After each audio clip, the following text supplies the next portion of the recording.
राम।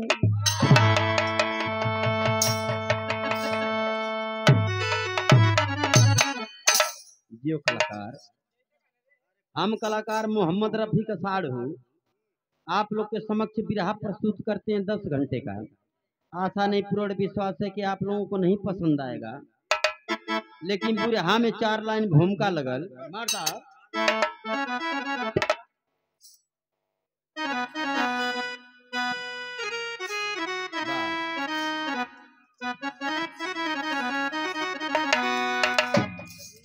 भूमिका लग गई।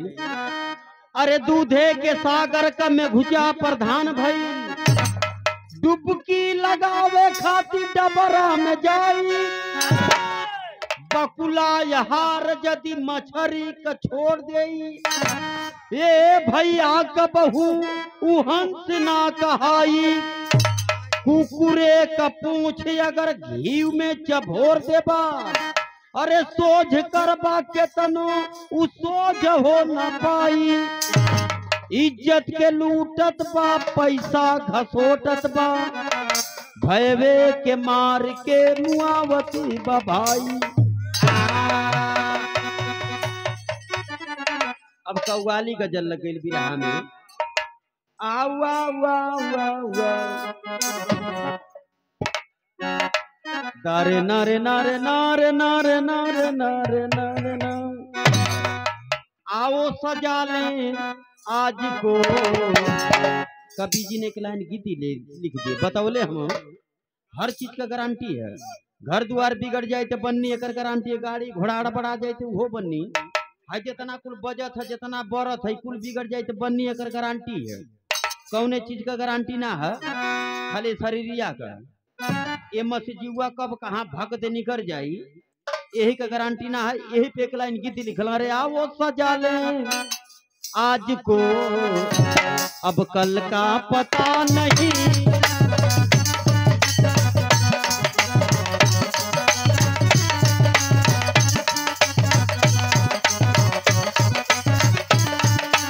आओ सजा ले आज को, कल का पता नहीं।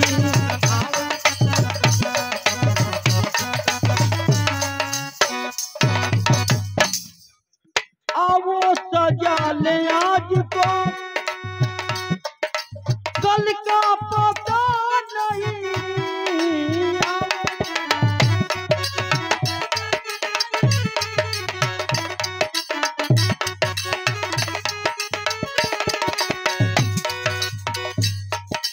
आओ सजा ले आज को, कल का पता नहीं।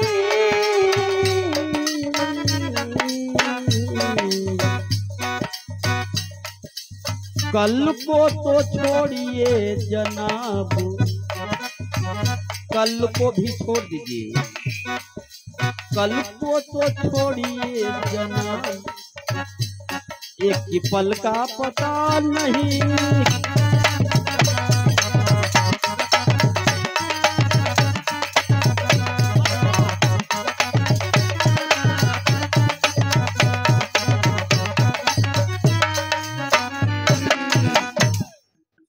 कव्वाली गजल के बाद अब बिरहा में आगे लाइन ना बढ़ी,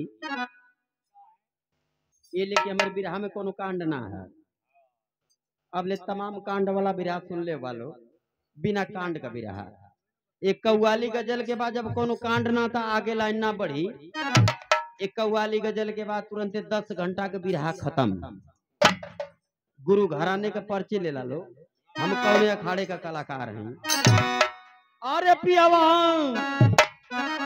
अरे पियावा मिला ला ला ला मुन्नावा, देखा ली सपनावा।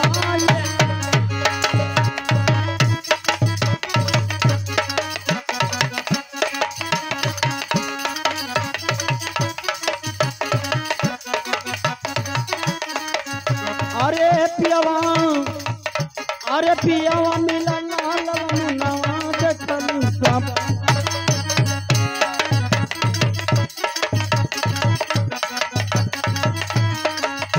अरे पानी भरे गई में बकवा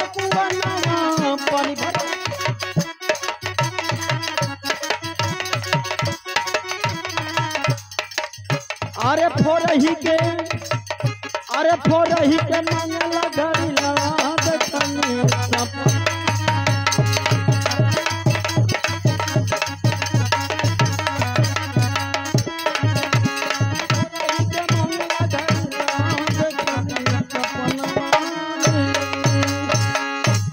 लास्ट की गीत रहेगी इस कंपनी से। आइए इनसे मन चाहे गीत भजन आप लोग ले लाए करे बाद में जब आप लोगों की इच्छा बनी तो ड्रामा हुई। चला हमारे साथ नागिन मत बोले यार, धामिन बोलावा अच्छा चीतर उतर बोलावा।